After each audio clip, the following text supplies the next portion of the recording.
All right, I think that's recording now. All right, welcome to University of Fairfax's first webinar on cybersecurity awareness with our special guest speaker, John Giordani. A little bit about him, if I can get my paper back up again. Where did it go? There it is. John is a student here at University of Fairfax in the Doctorate of Information Assurance program. He currently holds a master's in Information Systems Management from City College of New York, some graduate certificates, sorry, my dog in the background, some graduate certificates in cybersecurity from Harvard University and Ithaca College in New York, and a Bachelor's of Arts degree in Modern Italian Language and Culture. My sincerest apologies. His bachelor's degree is from the University of Pisa. John speaks fluent English and Italian. He is also currently working on writing a book alongside a University of Fairfax professor on a cybersecurity topic. John is considered a cybersecurity expert. He is a certified systems auditor from CISA and holds an advisory board member position at Pace University's Seidenberg School of Computer Science and Information Systems. He has a very impressive background and an expert in cybersecurity, and we are so pleased and delighted to have him here to present our webinar. So John, go ahead, take it away. Thank you very much for the wonderful presentation. I'm going to share my screen with your permission and get started with my presentation. Okay, very good. All right, we should be able to move things around. And let's do it. So cybersecurity is one of the hottest career fields today. Thousands of jobs go unfilled, and if you have decided to help to fill this massive need, understanding your passions, skills, and experience can help you make the jump to cybersecurity. Now, regardless of your IT experience, you can find the right cybersecurity career for you. Once you have identified the job you're after, tailoring your resume and practicing interview strategies will increase the chances that your transition to a cybersecurity career will be a success. Hi, my name is John Giordani, and I've focused my career in cybersecurity for more than 20 years. And I also enjoy helping others getting started on their path to cybersecurity. Now, since this whole webinar revolves around cybersecurity, it makes sense just to take a moment to discuss what cybersecurity is, and we'll also provide a little brief history of it. Now, to start with, you should know that cybersecurity goes by many different names. And the name most often heard really depends on the sector you work in. An example would be the government sector, where the terminology cybersecurity is prevalent. In the private sector, information security is prevalent. So, as you can see, there are plenty of choices that can all be used to describe the way an organization or an agency goes about protecting information, networks, assets, resources, and electronic data. With the exception of information security, each of these terms is not necessarily synonymous or interchangeable with the term cybersecurity, but each does portray an area within the greater domain of cybersecurity. Now, to be clear though, I will be using cybersecurity and information security interchangeably throughout this conversation.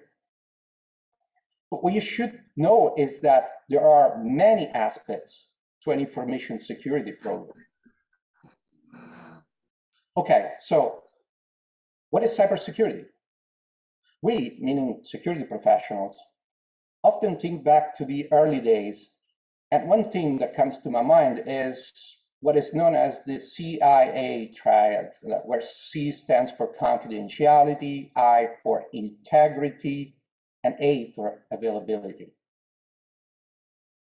I would like to say that information security is the security of information, but it is not that simple.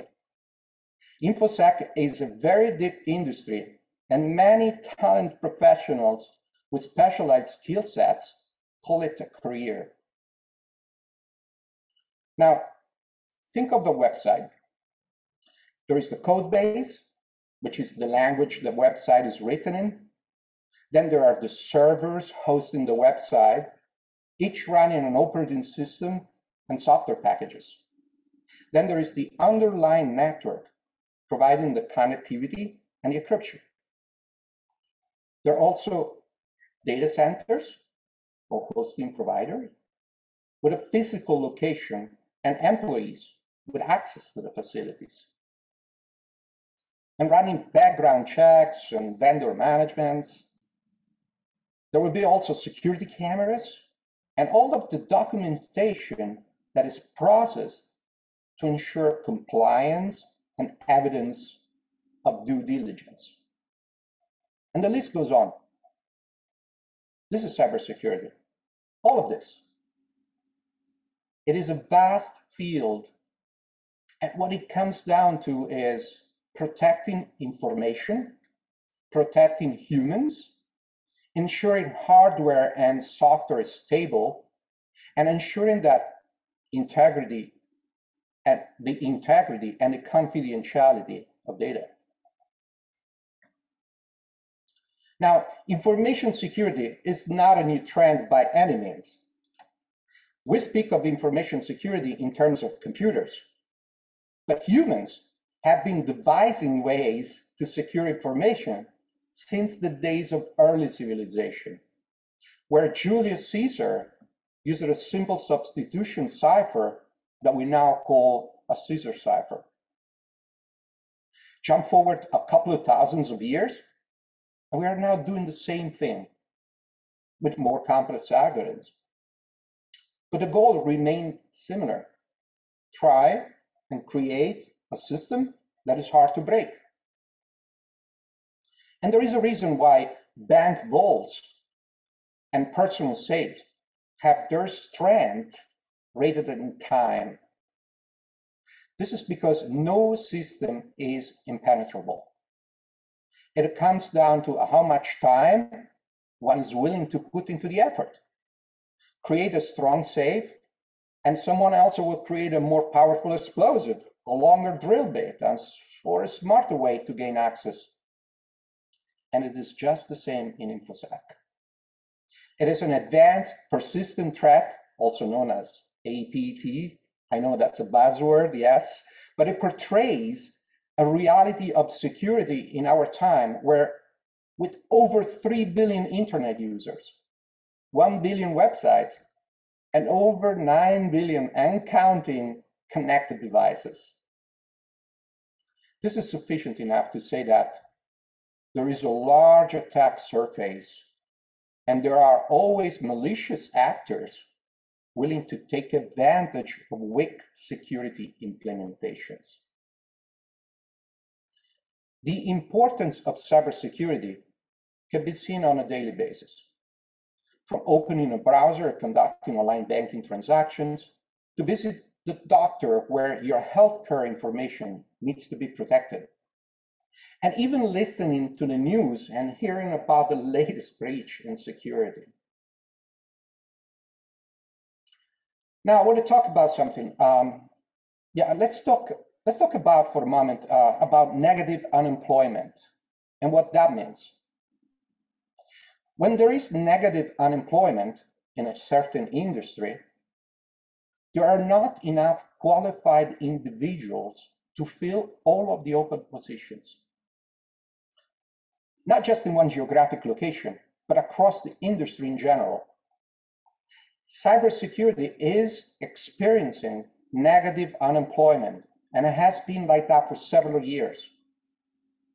Given the depth of career options and the technical level of expertise required to be a security practitioner, this is not surprising. Now, couple that with the total number of companies that require an InfoSec presence, and there is the perfect storm for attackers. There are just so many ways to compromise a business and too few qualified professionals to go around, which in turn has an impact on national security, for example. This shortage of professionals is felt by the NSA and the FBI as much as it is in the private sector. Because all of this, there is a significant shift in education to focus more on computer science with a focus in security. And the more security events make the headlines, the more people seem to become fixated on the industry and the need of information security. In fact, more and more companies are focusing on security. I was speaking with a friend recently, and she mentioned that her Facebook account was quote unquote hacked. I replied, so you mean that you had a weak password on your account? Her answer was yes. And this highlights the limitations individuals and companies as well have when it comes to their security programs.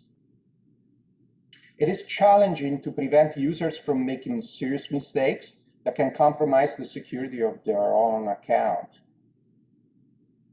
But of course, there are also other less obvious choices to make, which oftentimes stand between business as usual or recovering from a cyber attack. Now, take a moment to ask yourself what precautions you take to keep your information secure. Do you reuse the same password?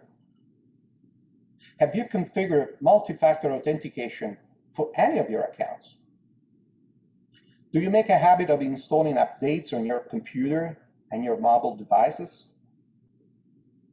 I know this might sound like simple questions, but the outcomes of neglecting even those basic security controls can have serious consequences.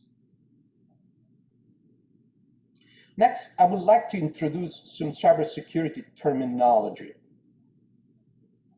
Let's talk about a very common type of attack. It's called phishing. By focusing on the wording of the phishing email, we can start to gain a better understanding on how a typical attack works and why it is often successful. Keep in mind that phishing attacks target humans and our weaknesses, but often rely on weaknesses in a cybersecurity program to be effective and remain undetected. I mentioned the effectiveness of phishing from an attacker's perspective.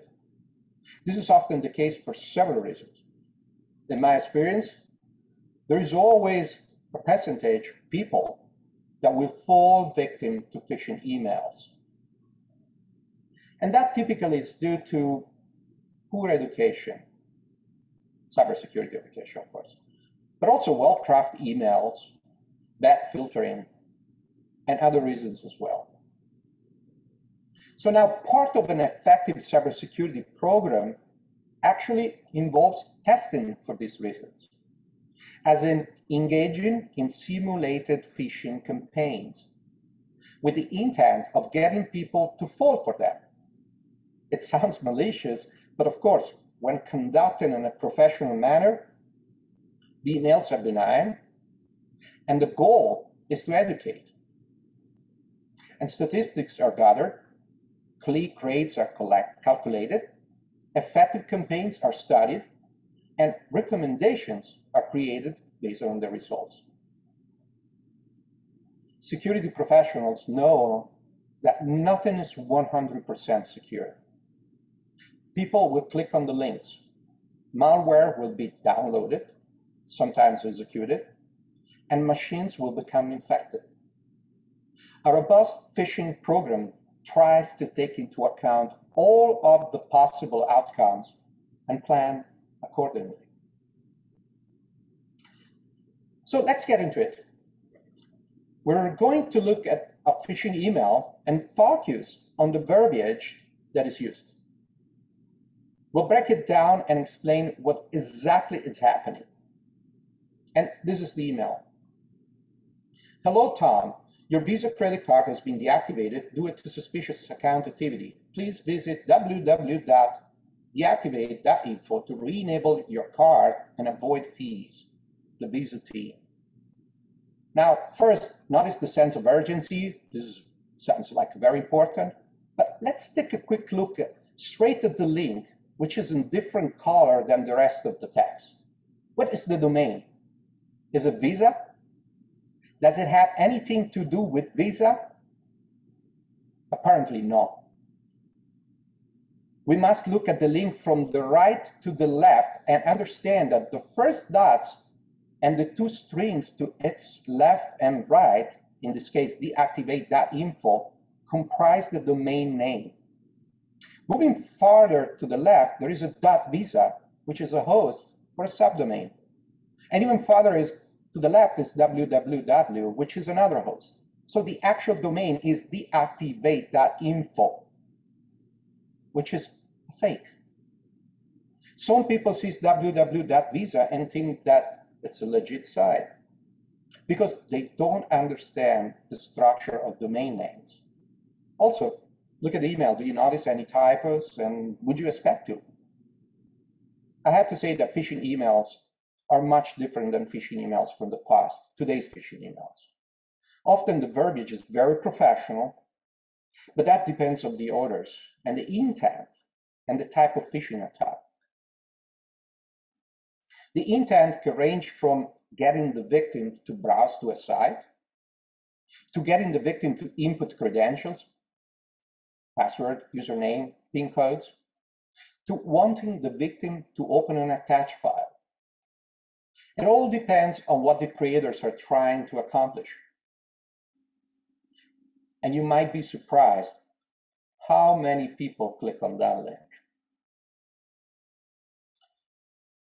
So what exactly does security awareness mean? Awareness, by definition, means having the ability to consciously recognize, understand, or have knowledge about something. And in the cybersecurity domain, this applies specifically to security, both logical and physical security. A security awareness program should be designed with the intent to pass on effective knowledge to your audience around security risks and threats, including how to not only recognize them, but how to combat the risk, prevent the threats in the first place, right? And what to do after the risk has been identified. Security awareness is not just education, communication, and training.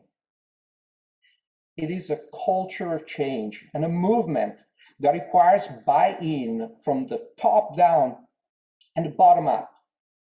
It needs to be a credible program that people want to be part of and learn from. It should also be significant from a business perspective, but also from a personal perspective as well. It requires managing people, groups, and projects, and creating a plan to disseminate important information to your audience, who all need to understand that they are stakeholders when it comes to the security of the company and its people. It involves equipping your audience with the knowledge they need to spot the threats and take appropriate action that aligns with the company policies. So, who can develop, create, maintain, and lead an effective security awareness program? In my opinion, anyone with a strong passion for security and a knowledge of learning styles and a good set of communication skills.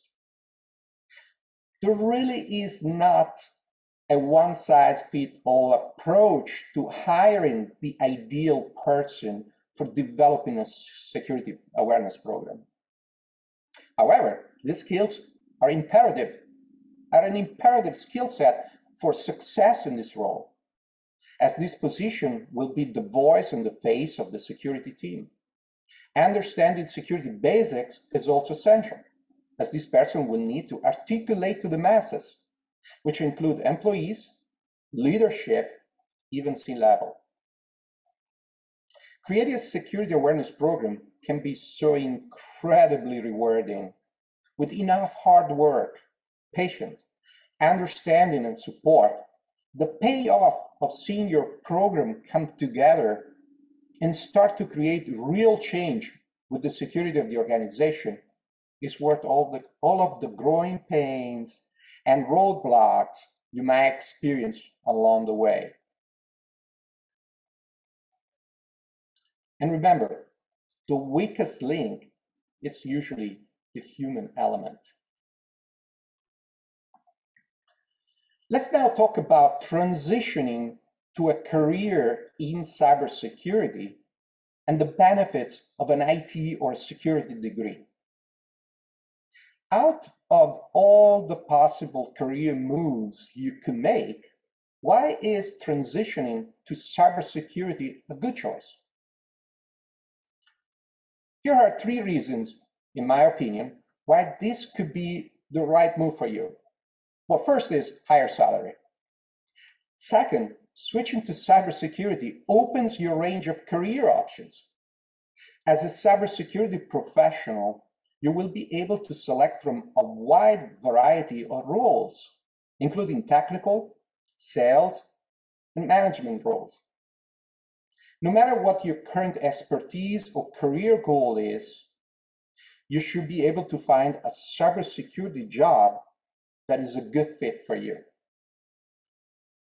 Finally, unlike many other types of jobs, cybersecurity often offers work flexibility.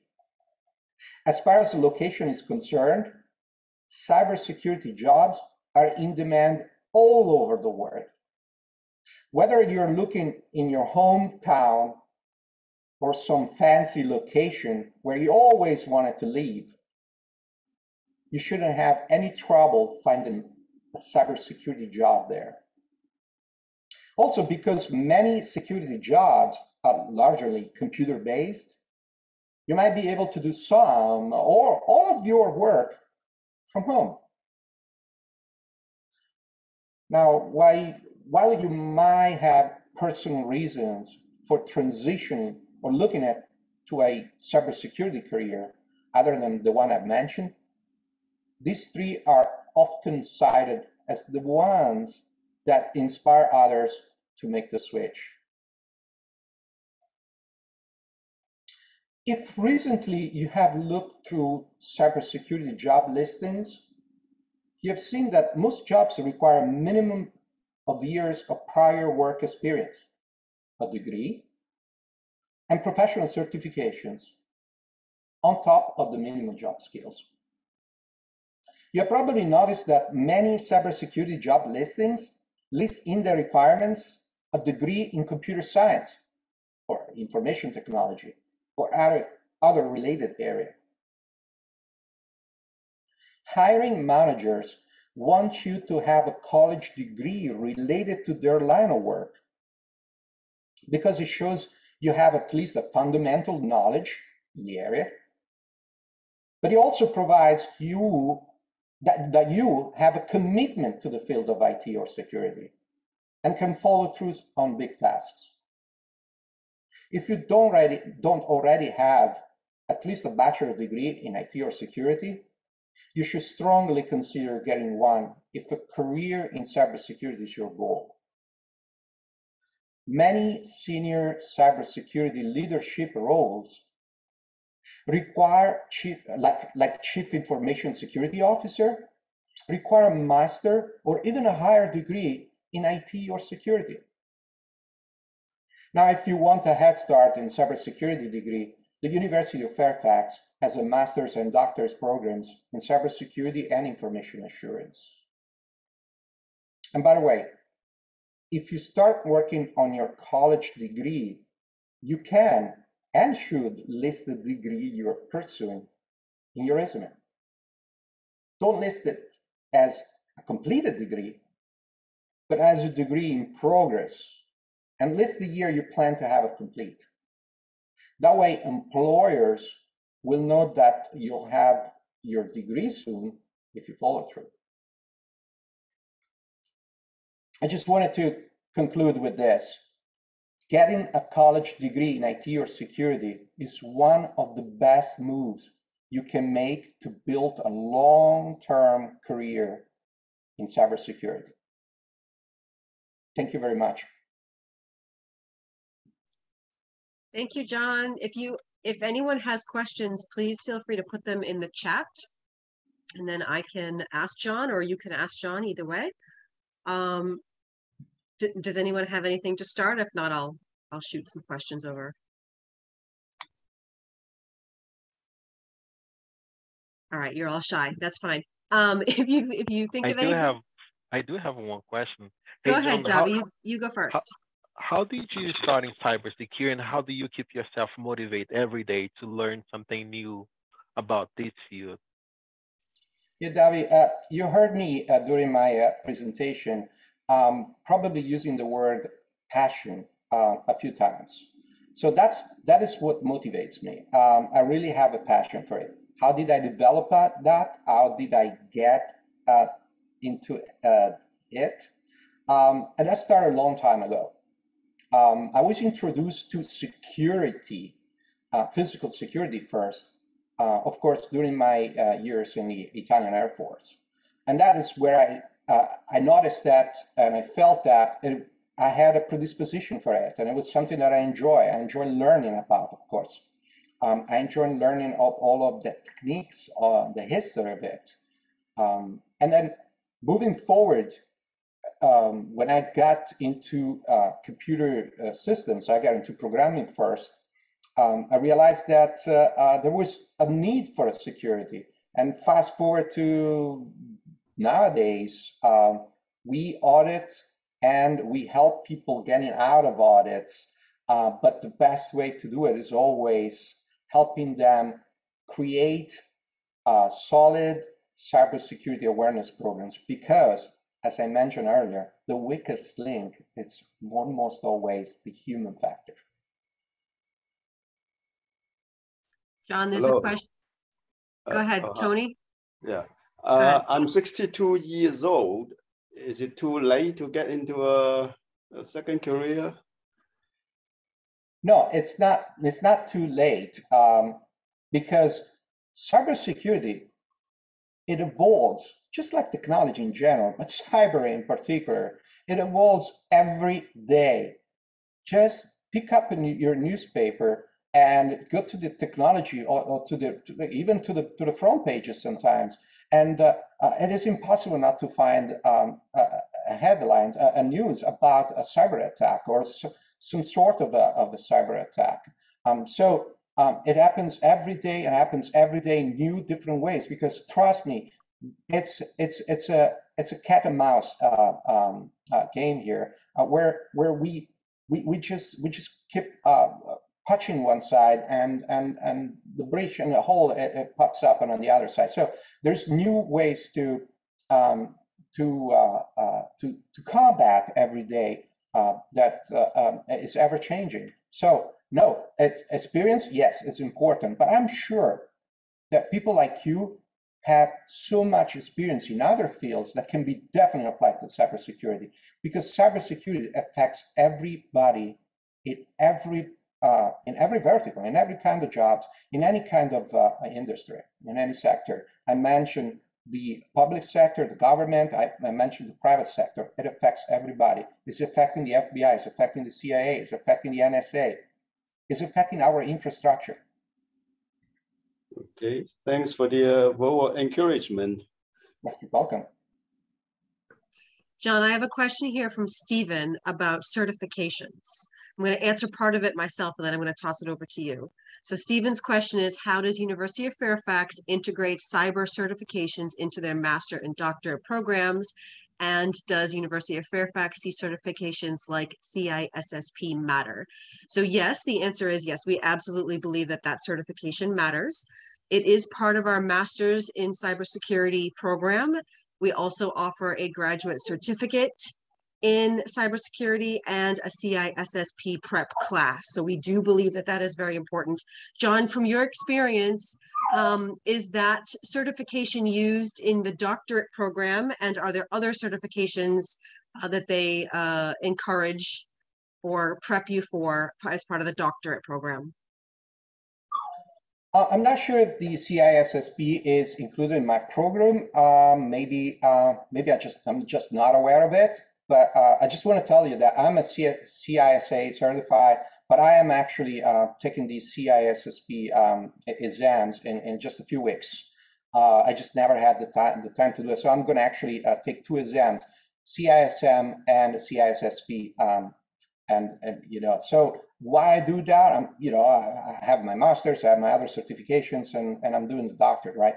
But it is a way, number one, to keep up with times. And that goes back to the previous questions. Once you're certified, it doesn't end there. You need to continue your education. You're required, I'm a CISA certified, right?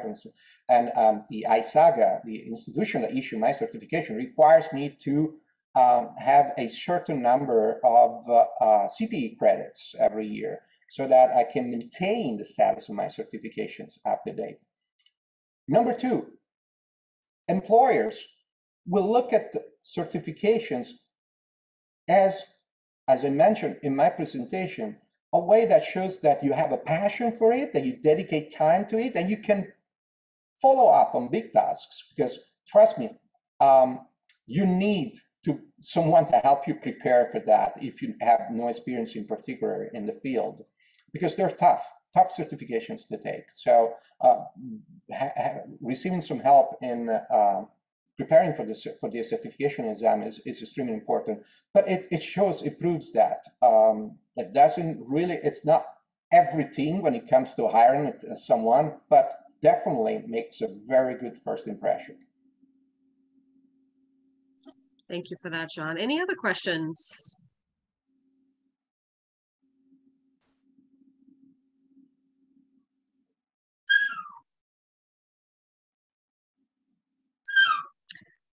All right. Well, I want to thank you again, John, for your time and your passion and your presentation. It was really enlightening. Sorry, my dog again. She wants to say something, I think. Before you go, Yes. just one quick question I have in my mind, the back of my mind, and I would like to ask you guys. And I have my microphone mute, and then I was, preparing something for dinner. So real fast. Of course.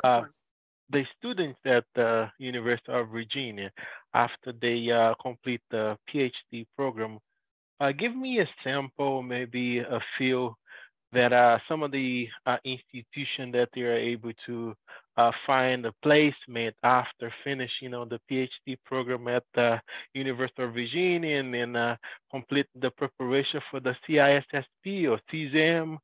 Give me a feel of where are the placements that those students are going to. That's one question. And the second question, does your PhD program, maybe it's a more question for Andrea DiTono than John. So my second question is very simple. So during the PhD program, does the actually this question is like a twofold question, but let you answer the first question, then I ask the second one, not to confuse you two. Would that be fair? Yes, of course. So I just put a link in the chat window that you can open up the Fairfax website. It goes to our alumni page. If you scroll to the bottom of the page, there's a list of some jobs that some of our esteemed alumni currently hold. Those places include Dell, Edward Jones, General Dynamics, Lockheed Martin, NSA, Northrop Grumman, Pentucket Bank, U.S. Army, U.S. Department of Defense, U.S. Department of Homeland Security, Department of Veterans Affairs, U.S. Federal Government, U.S. Marine Corps. These are top-notch companies and organizations hiring cybersecurity professionals right now, and our alumni are sitting in there. For sure. I can attest for Lucky Martin. They have a headquarters not too long from my house. Actually, I'm their neighbor. There you go. I'm sitting actually almost not even 5 miles away from the campus where they do the F-16s. Okay. That's where the F-16s and Glock, they're all here. So let's just stay there. So the second question is super simple. So during the preparation of the PhD or during the course of the program, does the PhD require you to have a oral presentation to defend and to prove that you have the body of language in the jargon of a cybersecurity professional on a PhD level in order for you to get the certificate? That's one question. The second part is how difficult it is and how many research do I need to have under my belt in order for me to complete the PhD program? Does the school require one research paper, multiple research paper? How does that work? So it's a twofold question. I apologize for the complexity of my question. That's okay. On the first half of your question, am I understanding you right that you're asking about the requirements of a certificate or a requirement of being admitted into the degree program? Well, once you're in the program, okay, yeah, and once you finish all your classes, and then now it's time for you to get prepared or get yourself ready for graduation. So during that preparation, do you have to have a oral examination to prove that you have the body of the language, in cybersecurity to complete the program? And if you don't pass that, oral examination, what would be the penalty for the student if the student is not able to complete that part? And the second question was more so for research, like does the school require just one research, more than one research for you to graduate it? It's like you have to write how many research style paper for you to complete the program along with the oral examination, if you will. Does it make sense? Yes. So the first part of your question is about the exam. John, correct me if I'm wrong, but I'm pretty sure that's a written exam or an online test, a computer-based test, not an oral exam. Yeah, so the program I'm in is totally online. So that's so there's no online. There's no oral qualification of your ability. There's a computer-based exam of your computer-based exam testing your ability. So we do during the class meet every other week via Zoom. So we do have this interaction, but it's only for presentations. There is no really. Oh, nice. But now maybe that's where you're going there. So because you talk about to gauge the ability of someone to present in a certain way. Now, don't worry about that. You will learn it. Oh, nice. One of the first classes is about exactly that: how to do research. That should cover also some part of your second question. Second part of the second question is how to. The first class you've taken is exactly how to research. You get a book, a textbook, and you start immediately learning that. Now, your final dissertation, it will be one topic. You will pick up on someone else's research and continue, or you will come up with something new or relatively new, but it has to be unique, okay? But in order to get to that one topic, you're going to do a lot of research on different topics, and then when you pick the one that you like, you will have to support your argument in a different way. You're going to decide how to support it. If you want to do a research that is more qualitative, or quantitative. So two different approaches. So it depends also in which program you want to enroll. So yes, but you are given all the tools and you will be prepared for it. Awesome, awesome. But at the end, the program, you finish all your classes. It's only online test, like a final test with all the classes that you took to measure what is the retention knowledge of the program that you have. Some school they require that kind of stuff. So it's the same for University of Virginia. There is, yeah, there is an exam after you complete your core program. But then there's only the several, there's a presentation and acceptance of your dissertation, and then the final dissertation discussion, your presentation. But really, to test on the core programs, it's one exam at the end of your core programs, which is 32 credits in my program, I believe. Excellent. Thank you so much, John. You helped me tremendously. Thank you. Yeah, please, Andrea, correct me if I say something. No, you're right. No, you're right. After the core classes is it's called a comprehensive and qualifying examination. And it doesn't say so on the website, but I'm pretty sure it's computer-based, not oral. And then you go into dissertation phase 1. Yeah. Awesome. Any other questions? Then he gets really excited. Right. I can tell. Awesome. Awesome. Thank you. John, can you just maybe briefly let everybody know how you feel about the support you've gotten from the faculty and the staff at University of Fairfax so far? Well, you know, I got testimonials right in front of us today, you know, professors that they want to say hi to me, professors that there have expressed an interest on doing research together, even trying to publish together.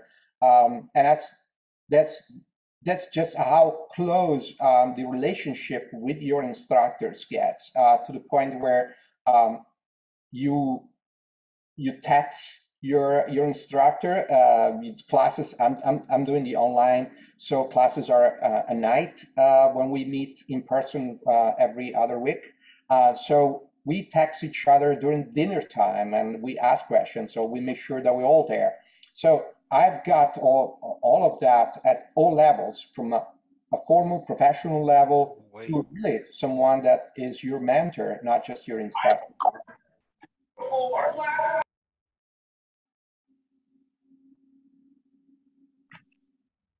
Thank you, John. You're welcome. Last chance for any more questions.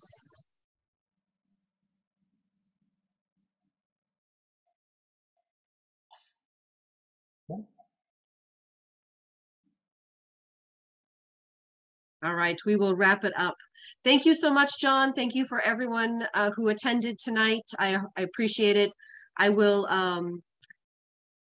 I have recorded this, so I will be posting it somewhere, probably the website eventually. If you need the slides, John, are you willing to share those? I think I have them. I could email them out. Yeah, absolutely. Bobby also has a link to, oh no, but you have it already. Yes.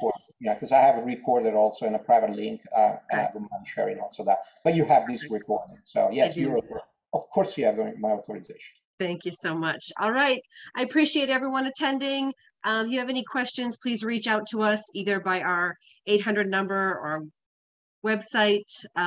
You can reach me at adetono@an.edu. Please let us help you if you have more questions or come up with something after the webinar ends. But thank you, everyone. Successful webinar. I do have one little thing. Is that a Italian affair at the University of Virginia? So John is from Italy, and your name seems to be like Italy or Italiano, if you will. So is that an Italian affair, or what is that? That is purely coincidence, I'll tell you. My last name is Italian, but I am not Italian at all, unfortunately. Oh, wow. That's my married name. So my husband is Italian. I am not. Oh, that is awesome. That is awesome. Thank you so much for that. You're And I welcome. apologize for my joke. No worries. Thank you, Take care. everyone. Have a good See you. night. See you Take soon. care. Bye Bye-bye. bye.